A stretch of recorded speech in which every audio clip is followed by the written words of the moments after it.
मेरे प्यारे विद्यार्थियों, आई एम अरविंद सर।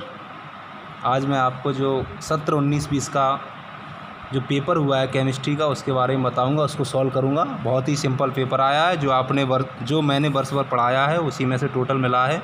यदि मैं इसके बाद आपको इस सत्र का जो मैंने गेस्ट पेपर बनाया था वो भी आपको इसी यूट्यूब चैनल पर अपलोड करूँगा, आप इसको देखिएगा।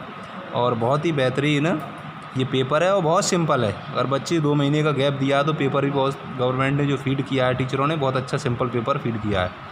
तो इसमें जो सबसे पहले हम बात करें सही विकल्प, तो सही विकल्प में पहला क्वेश्चन है षटकोणीय क्रिस्टल का उदाहरण है। अब षटकोणीय क्रिस्टल किसका होता है?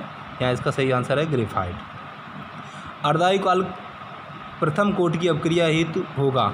अब प्रथम कोटि की जो अपक्रिया है उसके लिए अर्धायुकाल कितना है? तो इसका क्या होता है T1/2 0.693 K का इसमें डिवाइड करते हैं इसमें, तो इसका जो आंसर आएगा वो आएगा 1.26 × 10⁻13 सेकेंड। तो इसका जो बी का है वो पहला सही है। दूसरा बात करें पायस का उदाहरण दीजिए, तो पायस है मक्खन। तीसरा है बॉक्साइड, बॉक्साइड का आयस्क है एल्यूमिनियम। पांचवा है K4FeCN का ऑल-6 में आयरन की ऑक्सीजन संख्या ज्ञात करो। तो यहाँ पे आयरन की ऑक्सीजन संख्या है +2। उसके बाद हम बात करें, अगला है इसमें रिक्त स्थानों की पूर्ति कीजिए। तो रिक्त स्थान में आंवले में विटामिन C होता है, ये सही है बिल्कुल। मरकरी द्रव धातु है, लिक्विड फॉर्म में पाई जाती है, द्रव धातु है।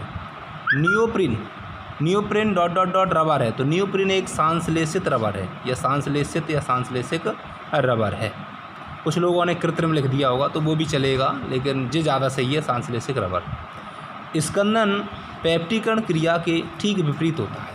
स्कंदन में जमना होता है, पेप्टिकरण मीन्स पिघलाना। तो यहाँ पे हम बात करेंगे तो स्कंदन पेप्टिकरण क्रिया के ठीक क्या होता है? विपरीत होता है, इसमें इसका पेप्टिकरण आएगा। ऑर्थोफॉस्फोरिक अम्ल जो फॉस्फोरस का इसकी ऑक्सीकरण जो अवस्था है वो +4 है, इसका है +4। आगे बात करें सही जोड़ी, बहुत ही सिंपल आई हैं। अगर सही जोड़ी की बात करें तो यूनिट फर्स्ट के जो क्वेश्चन हैं 4 इसी में से दे दिए। यूनिट फर्स्ट में से शॉर्टकी दोष NaCl, फ्रैंकल दोष AgCl, अनुचुंबकीय O2, जिंक ब्लेंडी, क्योंकि जिंक यहाँ जोड़ना पड़ेगा, जिंक ब्लेंडी ZnS, और क्यूप्राइड है Cu2O। तो ये सही है। कुछ लोगों ने उसमें फ्रैंकल दोष यहाँ लगा दिया हो, वो फिर इसमें क्या मिलाओगे? यहाँ पे क्या मिलेगा इसमें? जिंक ब्लेंडी में, इसीलिए इसको यहाँ जोड़ना, AgCl के साथ जोड़ना अवश्य, ये सही है बिल्कुल। उसके बाद अपन बात करते हैं, ये देखिए प्रत्येक वर्ष अगर देखा जाए तो यहाँ पे 1 वर्ड आता था, एक शब्द या एक वाक्य में उत्तर, जो बच्चों के लिए थोड़ा टफ हुआ करते थे। लेकिन अब की बार जो पेपर में दिया गया है सत्य और असत्य, ट्रू फॉल्स, तो बहुत ही सिंपल तरीके के दिए गए हैं। समूह 16 के तत्वों को हैलोजन कहते हैं, बिल्कुल नहीं कहते हैं, क्योंकि 17 समूह के तत्वों को हैलोजन कहते हैं, तो ये रॉन्ग है। दूसरा BS में एक हैलोजन परमाणु दूसरे हैलोजन परमाणु के साथ क्रिया करता है, उसे अंतर हैलोजन यौगिक कहती है। क्वेश्चन भी ये फेयर में लिखाया हुआ भी है मैंने कि अंतर हैलोजन यौगिक क्या होते हैं। तो जब हैलोजन से क्रिया करता है तो अंतर हैलोजन यौगिक बनाते हैं। एथिलएमीन जल में विलेय है जबकि एनिलीन नहीं, एथिलएमीन जल में विलेय है जबकि एनिलीन नहीं, तो ये कैसा है? सही है। एथिल ग्लाइकोल और टेरेफ्थैलिक अम्ल की क्रिया जब होती है तो टेरलिन बनता है, ये भी सही है बिल्कुल। और स्टार्च कृत्रिम बायोलक नहीं है, स्टार्च कैसा है? एक प्राकृतिक बायोलक है, ये रॉन्ग है। तो इसमें सत्य में एक पहले वाला और लास्ट वाला रॉन्ग है, बाकी के सब सत्य हैं। अब यहाँ पे क्वेश्चन की बात करें तो 2 नंबर के क्वेश्चन देखें, वेरी इजी क्वेश्चन आए हैं, क्योंकि पहले इसमें से आंकिक प्रश्न आते थे यूनिट सेकंड में से, जो थोड़े बच्चों के लिए, बायो वालों के लिए खासकर से कैसे टफ हुआ करते थे। लेकिन अब की बार उनने कोई आंकिक प्रश्न नहीं दिया है, यहाँ पे ओनली भाषा वाले जो क्वेश्चन वो दिए गए हैं। तो यहाँ पे पहला क्वेश्चन जो मोल प्रवाह को समझाइए, इसका अथवा आया मोलरता। तो सबसे सिंपल तो मोलरता है, इसको तो भैया ये तो रीढ़ की हड्डी मानो इसकी यूनिट 2 की, इसको तो लेके चलते ही हैं। तो मोलरता को परिभाषित कीजिए, तो ये क्वेश्चन मोलरता है, बहुत ही सिंपल है, लिख दिया होगा। टिंडल प्रभाव क्या है? वेरी इजी क्वेश्चन आया है 2 नंबर का। या अथवा पेप्टिकरण, ये भी वेरी मोस्ट है, कई बार आया है पेपर में और ये दिया गया है, कोई भी टीचर होता है इसको मोस्ट बताता है। निम्न को समझाइए, लिगेंड और समन्वय संख्या, ये वेरी सिंपल है और वेरी महत्वपूर्ण भी थे। ये एडिंग और जनरल थी, अगर यूनिट 10 अगर पढ़ी भी होगी तो इसको जिस स्टूडेंट ने यूनिट 10 को समझा है और उसको अगर उसने ये याद भी नहीं किया है तो भी लिख देगा। बहुत सिंपल है ये, लिगेंड और समन्वय संख्या। उसके बाद आदर्श एवं अनादर्श विलयन वेरी मोस्ट क्वेश्चन था, ये मिल ही गया है यूनिट 2 से।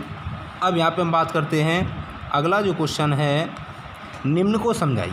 ये अपक्रिया हैं, कार्बोलैमिन अपक्रिया मोस्ट थी और हाफमैन ब्रोमाइड अपक्रिया ये भी मोस्ट थी, तो ये भी इसमें से सिंपल मिल गया। या केवल समीकरण नाइट्रोसमिक क्रिया, तो ये महत्वपूर्ण क्वेश्चन में से ही इसमें भी ये क्वेश्चन आया है।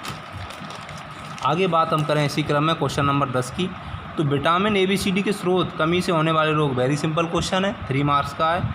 तो विटामिनों की लिख देते क्या स्रोत है क्या कमी से, या इसके बहुत वेरी इजी RNA और DNA। शायद किसी लड़के को ऐसा हो जिसको याद ना हो, क्योंकि जिसने केमिस्ट्री पढ़ी होगी ये तो वेरी मोस्ट क्वेश्चन चल रहा था। और बायो का खासकर दोनों में DNA RNA bio and chemistry. उसके बाद है अर्धायुकाल से क्या आशय सिद्ध करो कि प्रथम कोटि की अपक्रिया का अर्धायुकाल प्रारंभ से निर्भर करता है, तो ये भी बहुत अच्छा क्वेश्चन है, काफ़ी मोस्ट है। और उसके बाद लेंथिनाइड और एक्टिनाइड में अंतर, क्वेश्चन नंबर 12 बहुत सिंपल क्वेश्चन आया है, यहाँ से शो कर सकता है स्टूडेंट, बहुत ही सिंपल है। निम्न पर संक्षिप्त टिप्पणी लिखो, फ्रीऑन और DDT, ये क्वेश्चन। उसके बाद क्वेश्चन नंबर 14, निम्नलिखित अपक्रियाओं को समझाइए। रीमर्टीमन अपक्रिया, कोल्वे अपक्रिया, और या अल्कोहल फिनॉल में 4 अंतर, ये काफ़ी महत्वपूर्ण है, सिंपल भी ये बच्चों ने किया है, ये देखा जाए तो पेपर सिंपल है। उसके बाद अपक्रिया आई है कैनिजारो अपक्रिया है, या अथवा में एल्डिहाइड की पहचान हुई रजत दर्पण परीक्षण है, या इसके इटाई अपक्रिया, गाटरमैन कोच अपक्रिया, एल्डोल संग्रहण, ये कुछ अपक्रिया है। कोलरास का नियम या संचारण को परिभाषित कीजिए, ये डैनियल सेल आ गई, तो इस प्रकार हम इसको कर सकते हैं, ठीक है। तो सीचा संचायक सेल, लेड सेल। उसके बाद अमोनिया निर्माण की हैबर विधि का वर्णन कीजिए, और इसके अथवा में आया फॉस्फोरस के 5 ऑक्सीजन इस वर्ष के लिए वेरी मोस्ट थे। निम्न प्रत्येक का एक उदाहरण दीजिए, प्रतिजैविक, कृत्रिम मधुरक, पीड़ाहारी, प्रतिअम्ल, प्रतिरोधी, ये भी काफ़ी अच्छे क्वेश्चन आए हैं। अथवा इसका खाद्य परिरक्षक पर टिप्पणी लिखो, साबुन कठोर जल में कार्य क्यों नहीं करता है, ये क्वेश्चन नंबर 18 लास्ट क्वेश्चन था। तो ये रहा आज का पेपर, बहुत ही अच्छा पेपर था, यहाँ लड़कों ने सॉल्व किया है। और ये जिस लड़के का भी हम पेपर चेक कर रहे हैं इसके भी नंबर 60 नंबर के आसपास बन रहे हैं। तो आज का यही वीडियो है, अगला पेपर जो नेक्स्ट होगा बायो का है, तैयारी करिएगा। धन्यवाद।